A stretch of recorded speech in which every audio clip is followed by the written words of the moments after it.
Regreso a las 8 de la mañana con 38 minutos, el tiempo del centro del país, esta mañana de sábado.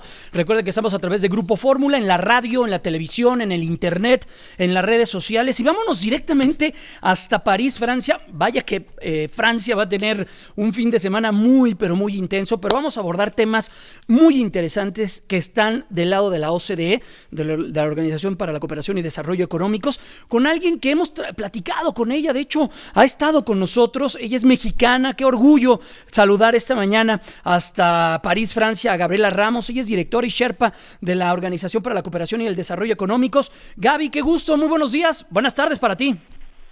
Muy buenos días, buenas tardes para mí, pero buenos días, Jaime, a ti y a tu auditorio. Qué gusto estar con ustedes. Igualmente, Gaby. Oye, queremos molestarte esta mañana, este fin de semana. Dieron a conocer un estudio que está alrededor de todo lo que se hace en el esfuerzo que hace la OCDE, que tiene que ver con educación, la prueba PISA, todo lo que está detrás de los adolescentes, de los estudiantes que van a las escuelas, con datos muy relevantes y muy reveladores. ¿Qué nos puedes comentar sobre este estudio, Gaby? Bueno, estos son los complementos analíticos que hacemos de la prueba PISA. Tú sabes que la prueba PISA se presentó en el 2015 y en esta edición estaba midiendo el desempeño de los estudiantes en ciencia. Pero además de medir las capacidades cognitivas, es decir, pues más académicas de los estudiantes en el mundo, la prueba PISA también tiene una serie de cuestionarios que le añadimos para saber cómo se sienten los estudiantes, ¿no? Para saber cuáles son las prácticas escolares exitosas, cuáles son los elementos que nos pueden explicar el buen desempeño, cuáles son las escuelas que dan resultados, etcétera. Pero en esta ocasión nos decidimos irnos a una cuestión que está relacionado con el desarrollo incluyente y con el bienestar en general, porque decidimos preguntarles a los estudiantes cómo se sienten, ¿no? Qué es lo que les gusta de sus escuelas, qué es lo que promueve una mejor sentido de pertenencia y cuáles son pues por el otro lado el tipo de cosas que los limita. Y muy curioso porque hay una gran mayoría de los estudiantes de la zona OCDE que se declaran satisfechos o felices con su vida. En México el porcentaje es mayor, es un punto mayor, 8.3%, lo cual es interesante porque pues es esta parte más optimista de los mexicanos. Hay obviamente una vinculación muy importante de cómo se sienten los estudiantes y su desempeño en la prueba. Desafortunadamente en México esa correlación no existe porque siendo los que mejor califican su vida, el desempeño pues es bastante bajo. Pero luego ya cuando empiezas a meterte a la serie de datos que estuvimos midiendo, hay algunos asuntos que preocupan en el mundo, pero también en México. La parte fundamental es que los sistemas educativos están creando unos niveles de ansiedad muy altos. Quiere decir que estamos produciendo sistemas educativos muy competitivos, con mucha presión, con muchos trabajos, y que al final del día pues hay formas de motivar de una manera mucho más positiva, menos enfocada simplemente a estar pasando exámenes o a ser evaluados y a ser examinados, y tratar de crear pues ciudadanos como más completos, más felices. Sí. Pero dos elementos aún más preocupantes. El primero de ellos es que el 18% de los niños y niñas en la OCDE declaran ser acosados, el famoso bullying. Sí. Y en México tenemos un porcentaje un poco más alto, de 20%, y esto pues es un llamado de atención que hace la OCDE de que esto no es posible. Obviamente el bullying siempre se presenta, pero se presenta más en planteles donde hay baja disciplina y donde los maestros a su vez tampoco son maestros que tengan las mejores herramientas para provocar un estímulo positivo para los estudiantes, o simplemente que son malos maestros, ¿no? Gaby. Y luego tenemos otro dato adicional. Ajá. En donde de las expresiones, porque además estos son datos subjetivos, es lo que te reportan los niños cómo se sienten, y es tan importante porque pues es la primera vez que los estamos escuchando decirnos cómo se sienten.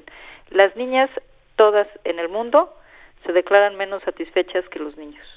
Vaya. Y cuando te pones a examinar cuáles son los elementos que están metiendo esta presión, son niñas de 15 años que están siendo sujeto de una presión muy alta por parte de las redes sociales y de los medios para reproducir estereotipos y poner presiones respecto de su apariencia física, respecto de si está gordita o si está flaca, respecto de lo que espera la sociedad de ellas y respecto de la falta de confianza, la falta de apoyo, la falta de impulso que muchas veces sufren las niñas en sus casas o la falta de ambición, porque eso también lo hemos documentado. Las familias usualmente tienen menos ambición respecto del desarrollo escolar y profesional de sus niñas que el de los niños, y pues esto te resulta que tengan esta visión menos positiva de sí mismas, ¿no? Y de su vida. Entonces son cosas que yo creo que tenemos que abordar y tenemos que tomar en serio, porque es lo que nos están diciendo nuestros niños, ¿no? Estamos platicando con Gabriela Ramos, ella es directora y sherpa de la OCDE, de la Organización para la Cooperación y Desarrollo Económicos. Gaby, entonces es una realidad que por más que se le invierta la educación, por más también que se cambien modelos educativos, vaya, son esfuerzos dirigidos en la dirección correcta, pero también el éxito de estos modelos educativos y el éxito de un mejor desempeño escolar también está fuera de las aulas, también está en las familias, también está en los propios padres. Te escuchaba a ti dar una entrevista donde decías que es muy importante y relevante, y también que lo tenemos, pues ahí, la comunicación que debe de existir entre un joven, un alumno, un adolescente, con sus papás, con su entorno inmediato. Esto es sumamente relevante. Sí. No, y ¿sabes qué es lo más curioso, Jaime? Que ni siquiera es una cuestión en donde tengas que ser un psicólogo, ¿no? Papá psicólogo. Exacto, para entender perfectamente cómo abordar a tu adolescente. No, nada más platicar con ellos. Imagínate. De todas las cosas que medimos que importaban en la confianza del niño para abordar su proceso de aprendizaje, no era ni siquiera que el papá estuviera involucrado con la escuela o no, que es importante, o que el papá fuera a las reuniones escolares y hablara con los maestros, que también es importante. Siempre hemos dicho que la educación no solo es las escuelas y no solo son los maestros y no solo es el gobierno, son los papás. Pero lo que realmente hacía un impacto mucho mayor respecto de cómo se sienten los niños y además un impacto positivo en su desempeño es que los papás hablen con ellos. Uh-huh. Así, mi papá platica conmigo. No wow. Tiene que ser complicado, no tiene que ser un seguimiento y monitoreo y revisión del desempeño y una exigencia.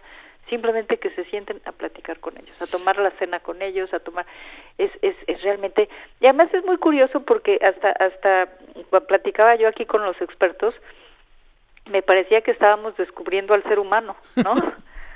Te sientes bien cuando te apapachan, si alguien te echa porras, pues le echas más ganas. Uh-huh. Si alguien te minimiza y te humilla, te sientes mal y ya no tienes confianza en ti mismo.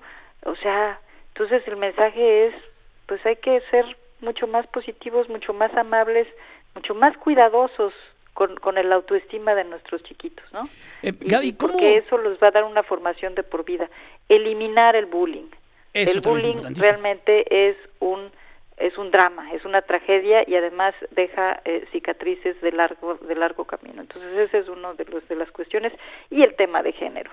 Ayúdenos ustedes los medios a eliminar todos estos estereotipos que son tan dañinos para nuestras niñas en México y en el mundo. Gabriela Ramos, directora y sherpa de la OCDE, también es muy importante qué se hace afuera del aula, qué se hace afuera de los centros de estudiantes, de los centros donde se toman clases, donde se va a la escuela. Ahí, ¿qué es lo que destaca este estudio? ¿Qué se hace? ¿Qué hacen los jóvenes cuando no están en las aulas? Pues fíjate que nuevamente volvemos a los antiguos, ¿no? Nuestros abuelos nos decían mente sana en cuerpo sano, ¿no?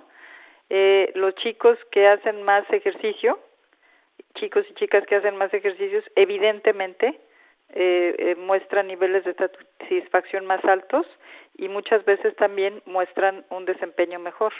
Esto lo sabemos todos, el ejercicio no solo es bueno para mantener la salud, sino también para elevar la autoconfianza, te sientes bien y además pues tiene un efecto muy positivo en la psicología y en la mente de las gentes. Hay una cuestión interesante, el tema del internet. Hemos visto un incremento muy importante de la utilización de internet y de las redes sociales de todos los chicos que participan en PISA, y México no es la excepción. Menor que el promedio en términos de los minutos que se pasan, son 120 en comparación del promedio de 180 minutos al día, pero sí hay una conclusión importante en el sentido de que usar el Internet pues está muy bien, porque es una herramienta, porque es interesante, porque aprendes, pero si rebasas cierto número de horas, como lo estamos viendo, 6 horas al día, por ejemplo, en algunos países, hay una propensión a sentirte más solo, hay una propensión y un riesgo mayor de ser víctima del ciberacoso, ¿no? Y en realidad hay una desconexión respecto de tu entorno y de tu pertenencia a tu salón, a tu escuela, a tu comunidad. Entonces ahí hay un equilibrio también que se tiene que lograr entre aprovechar las tecnologías de la información, que obviamente son todos los chicos de 15 años en la actualidad, pues son, como les llaman, nativos de Internet, ¿no? Claro. Pero hay que usarlos con mucha moderación, ¿no? Y obviamente pues hay una necesidad también al interior de la escuela, esto sí es al interior de la escuela, de capacitar a los maestros, pero también apoyarlos. En México, por ejemplo, sabemos que los maestros tienen una carga administrativa muy alta, entonces es evidente que cuando llegan al frente de la clase, pues tienen mucho trabajo. Entonces tener, por ejemplo, psicólogos en la escuela al que los estudiantes puedan tener mecanismos en donde los estudiantes puedan expresar cómo se sienten. Hay escuelas en el mundo, las más exitosas como siempre, Suiza, Holanda, y Finlandia, nos dicen, por ejemplo, que tienen mecanismos de reportar el acoso sin necesidad de ser identificado, o tienen cuestionarios que mandan anónimos para preguntarles a los chicos cómo se sienten. Gabriela Ramos, directora de Sherpa. Países que tienen gran desempeño. Ajá. Los chicos no quieren ser competitivos ni tampoco están tratando de ser los mejores. Oye, en cambio, en el Reino Unido, en donde tienen a la mayoría de los chicos que quieren ser el mejor y tener las mejores calificaciones y rebasar a todos los demás, cuando tienes este ánimo nada más de ser bueno por la competencia, tienen niveles de estrés mucho más alto, de ansiedad más alto y menos niveles de satisfacción. Entonces, hay que aprender también de lo que pasa en otros países, ¿no? Gabriela, veo también que una amenaza al sentimiento de pertenencia, de estar a gusto, de estar cómodo, confortable en una escuela, es una mala relación con tus profesores, con tus maestros. Ahí, ¿cómo se puede trabajar?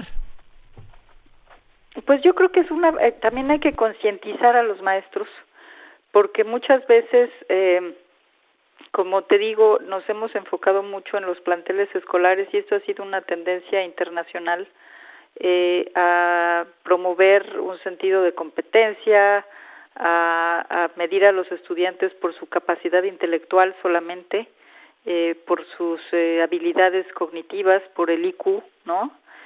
Cuando al final del día lo que nos está diciendo este estudio es que el ser humano tiene múltiples inteligencias que hay que estar desarrollando, y que además esas inteligencias, las socioemocionales, las inteligencias en términos de la empatía, en términos muchos de lo que está comprendido como las competencias globales, pues son tan importantes o incluso más importantes para poder tener una vida plena y tener éxito en el mundo al que se van a enfrentar, porque ahora muchas veces, tú lo sabes, en el mundo digital, pues no necesitas al que te recita toda la información. Necesitas al que puede trabajar en equipo, necesitas al que tiene recursos, al que puede superar el fracaso. ¿Cómo enseñamos a nuestros niños a superar el fracaso sin que los dañe de por vida? Entonces requieres pues maestros que a su vez sean mucho más empáticos, que sean más cuidadosos de los sentimientos de sus estudiantes, que sean motivadores, que apapachen, es decir, es también una formulación, que los existen, pero lo curioso es que existen sin ser codificados. Claro. Y lo que estamos diciendo en este estudio es que esa manera de ser el maestro que siempre te apoyó, que siempre te impulsó, que siempre te hizo creer que eras el mejor, y que todos tenemos alguno en nuestra vida que nos marcó por su manera tan amable de llevarnos de la mano, pues que simplemente se repitan, ¿no? Y que los apoyemos y que además ellos se concienticen de que esto es importante. Pues Gabriela Ramos, siempre un placer, privilegio poder charlar contigo, directora y sherpa de la OCDE, de la Organización para la Cooperación y Desarrollo Económico. Te abrazamos, te deseamos un extraordinario fin de semana. Gracias en verdad por regalarnos estos minutos y entender la evaluación sobre el bienestar de los estudiantes del Programa Internacional de Evaluación de los Alumnos, PISA, que organiza la OCDE. Gracias, fuerte abrazo. Con muchísimo gusto y un abrazo a tu auditorio y a ti también. Muchas gracias, Gabriela, que estés muy bien, muy buenos días, buenas tardes para ti, hasta París, Francia. Gracias. Hasta luego. Hasta luego. Pues bueno, nos vamos, Fer. ¿Con qué nos despedimos antes ya de última hora? Antes de despedir la radio. Recuerden que continuamos